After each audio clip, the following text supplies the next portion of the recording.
Hello folks, welcome to the launch video for my new book Glunda the Veg Witch. I'm doing a recording of this because I did a live just now, 20 minutes of it, and there was no audio whatsoever. Fantastic. Gotta love being a self-published author. Not only do you have to learn how to write and edit and format your book and do design and marketing, you also now need to be a video and audio expert, and I clearly am not, even though I work in TV. Anyway, whoops. See, can't even keep the video still. I'm not going to do this again. So, Glunda the Veg Witch. Basic premise. The veg witches get their power from vegetables.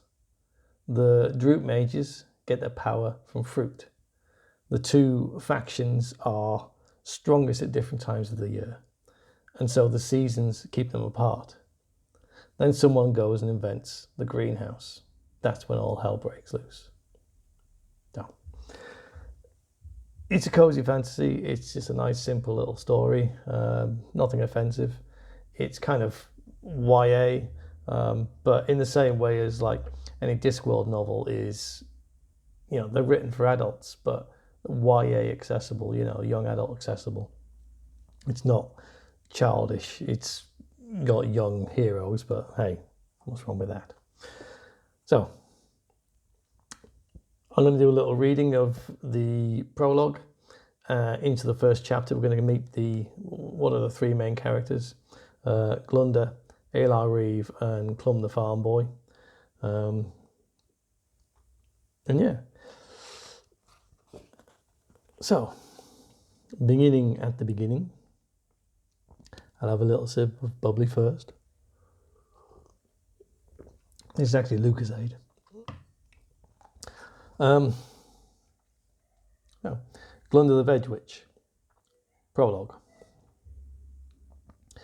Aylar Reeve stumbled through the darkness, cursing anything and everything in sight. What the hell was he doing up at this ungodly hour? He should have still been in bed where it's nice and warm, if a little lonely. He pulled his cloak tight around him. God, how he hated the winter. It had only just begun and already it was bitterly cold. What would it be like when the snows came? Pure misery, that's what. Reluctantly, he popped a couple of slices of dry banana in his mouth, sucking on their energy to generate a field of warmth around him. He hated wasting some of his precious dried fruit on something so frivolous, but he hated the cold even more. He visualized his shelves at home, annoyed at how little dried fruit he had left. Pretty soon he'd be onto the jams and jellies, eking them out over the coming months until he could lay in some fresh supplies. That was the worst thing about winter. Not just the cold, but the fact that you had to rely on preserves to keep your magic alive. It wasn't just annoying, it was humiliating. And the worst part of it was, there was nothing you could do about it. Crunching his way up the gravel path, he arrived at a farmhouse door. Resisting the urge to bang on it like a madman, he knocked twice and waited. Wurst may have been a terrible farmer, and not the brightest man around, but he was still a farmer, and any Droop mage caught disrespecting a member of that venerable profession would find himself out of fruit before you could say, "You call that a melon?" The farm door burst open. "Lord Reeve, come in. May I take your cloak?" Wurst the farmer, so brimming with excitement he'd buttoned his shirt up wrong, ushered the mage into his home. "No, just show me why you have summoned me here," said Aylar Reeve, ducking under the low doorway. "If you would be so kind," he added with a forced smile. "Of course, my lord, of course. Please, right this way." Wurst led the mage through the house and along a dark corridor towards a heavy black curtain. As they walked, Aylar Reeve felt the air get warmer. "You keep a cozy home, Master Wurst," he said, pushing his cloak back off his shoulders. "Just you wait," said Wurst with a proud grin. He pulled the black curtain aside and a wave of hot air hit them. It took Ayla Reeve by surprise. The air was moist too, and dank, not to mention a little bit earthy. The only way Ayla Reeve could think to describe it was fecund. They stepped into a small room made entirely of glass, lit by a dozen oil lamps. It should have been freezing in there, considering the weather outside, but Wurst had placed a couple of braziers either side of the doorway, which produced a low, consistent heat that permeated the entire room. There were benches along each wall, covered in pots and soil, and a variety of seeds and a smattering of tools all about the place.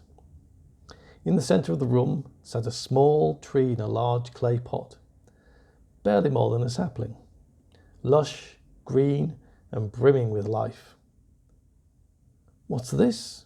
whispered Ayla Reeve, barely able to believe his eyes. "'Tis a tree, my lord," said Wurst proudly. "Ooh, easy." Ayla Reeve stepped forward.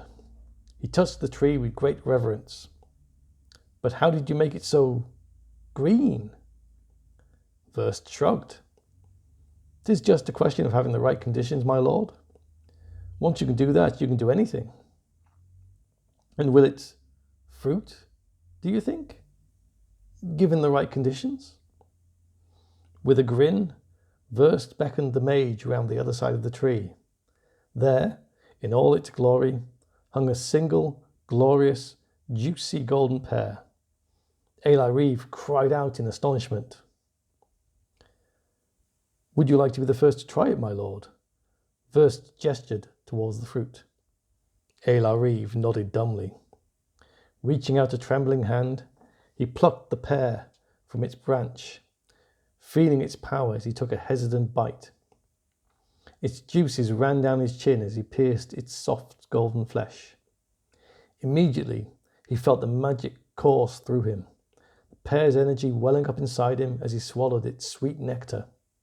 A dozen spells sprang to mind, spells he wouldn't attempt on dried fruit, never mind preserves. He felt like he could do anything, like he was in the full flush of the spring rush. Quite simply, he felt invincible. "Is it good, my lord? Do you approve, sir?" Ayla Reeve smiled at his new best friend. "Yes, Master Wurst, it is good. It is very good indeed." Ayla Reeve gazed up at the tree, barely able to comprehend what such a discovery might mean. Fresh fruit all winter long. The droop mages no longer having to rely on dried fruit and preserves to get by. It would change their lives. It would change the world. It would change everything. Those damn veg witches didn't stand a chance. Chapter 1.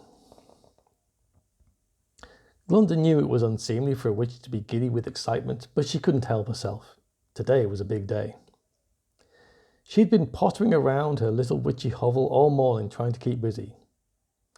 By tradition, all witches lived in hovels, although truth be told the word cottage or house might have been more appropriate. She'd washed the dishes, swept the floor, scrubbed the tiles and polished the door. She'd put on a stew, cleaned the conservatory, fed the spratty nibblers by letting them eat away at the dead skin on her feet, and she'd brought in buckets of water and chopped a load of wood for the sauna later. She was looking forward to the sauna, but not as much as she was looking forward to the stew. It was change day, so she hadn't had to be stingy. She'd thrown every last bit of bendy veg she had into the pot. This time tomorrow, her cupboards would be brimming with fresh potatoes, carrots, onions, and leeks. What did it matter if today they all stood bare? The clock on the mantel chimed 10, and Glunda clasped her hands together with glee. Finally, it was time to go. Glunda already had on her blackest dress and her finest red and black stripy socks. To this she added her best black lace shawl and the new black pointy hat she had bought just for the occasion. It had been expensive, but it was worth it. After all, it wasn't every day one became Keeper of the Cauldron, the highest honour in all of witchdom. In the parlour, Glunda put on her best worst boots. They were old and scuffed and practically falling apart, but she wouldn't have changed them for the world. A witch's boots told the story of her life. They showed how she travelled o'er hill and dale, in good times and in bad, ministering to the sick, the elderly, and the permanently confused. They showed you where she'd been, where she was going, and what kind of witch she would be when she got there. And, most importantly, they were proof that said witch was not someone to be trifled with. She was to be listened to and obeyed, and yes, sometimes even feared, because her wisdom was hard-earned and her wrath swift and mighty. They would have to be, for her to have lived in such boots for so many a year. No one trusted a witch in brand new boots, and rightly so as far as Glunda was concerned. Glunda opened her front door to find a small box of vegetables on her doormat. There was a note attached which read, "Best of luck on your big day, mistress. We're all very proud." The note was from Mrs. Brumley, the potato farmer's wife. She always was a wily one. She'd be round later with a proper tribute once the ceremony was complete, but a gift like this was just the kind of thing to make you stick in a witch's mind. It meant that when spring came around and it was time for the witches to do their favours, you would be first in line. Or, at the very least, that you wouldn't be last. The granting of favours was a subtle and complicated process after all. There were other things to take into consideration besides who had been fastest to your door. Depositing the first of what would be many, many veggies to come on the dresser by the front door, Glunda set off for the Mage's castle. Viewed from the wooded copse atop a small rise that Glunda called home, the seat of the Mages was just a stone's throw away, but getting there on foot was another matter. The road to the castle was not the most direct path. Hemmed in by hedgerows and boundary stones laid down over decades of intermarriage and dodgy dealings, it wound its way between the interlocking parcels of land like a drunk snake that had lost its way. More than once it doubled back on itself completely, and whilst following the meandering byway could be more than a little frustrating, especially when you were in a hurry, it was infinitely better than trying to negotiate with the local landowners to get the damn thing moved. Glunda had tried once, when she was young and foolish, not so long ago. Never again. Glunda waved to the men at work in the fields, bringing in the last of that autumn's harvest. The men waved back, their strange smiles fixed upon their grubby faces until the passing witch was well out of sight. She saw Farmer Miggins and his son trundling down the road towards her, their cart piled high with an impressive array of turnips. "Farmer Miggins, hello, how lovely to see you." The farmer doffed his cap. "And you, Mistress Ashwillow? On your way to see the Mages, are we?" "We are. It's the equinox, you know. Time for the witches to take charge once more."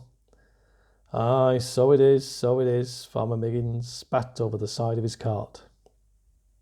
"I'll be by later to see about the offering, if that's all right. You'll be in, I suppose." "Can't imagine I'll be anywhere else," said Farmer Miggins, a strange look in his eye. Excellent. Well, don't let me keep you. You must be very busy. I'll see you this afternoon. Goodbye, Farmer Miggins. Goodbye, Clum." The farmer's son gave her a half wave as he studiously avoided eye contact. Glunda set off down the road, Farmer Miggins watching her go out the corner of his eye. "Aye, we'll be seeing you all right," he growled, elbowing his son in the ribs.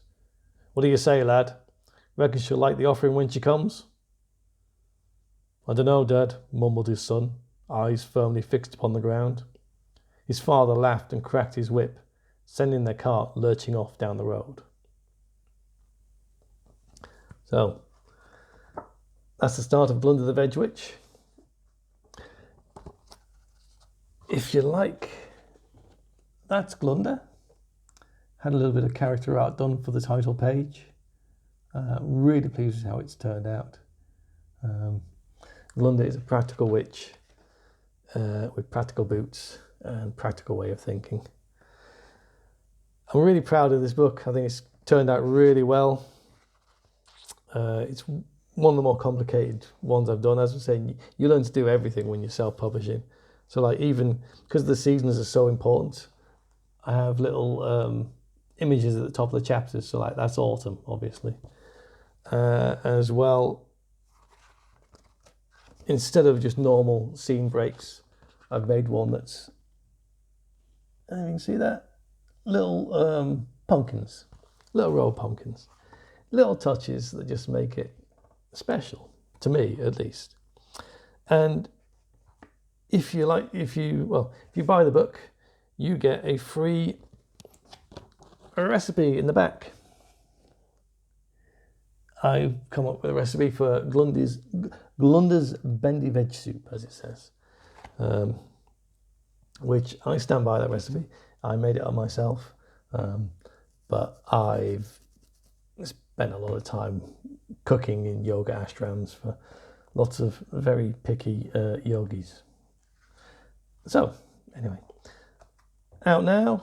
Get your copy if you get it as soon as you can, because I'm trying to jimmy the algorithm, see if I can get myself an orange #1 Amazon banner. No luck yet. I'm up to about number 35 in one of the categories, and I'm really hoping, maybe get to #1. All that's left to do now is my traditional, I have a little cupcake to celebrate the launch of a new book. So thanks for coming, thanks for listening, and this is the Glunda, and hopefully it worked. Hopefully I sell loads. All right, enjoy the book.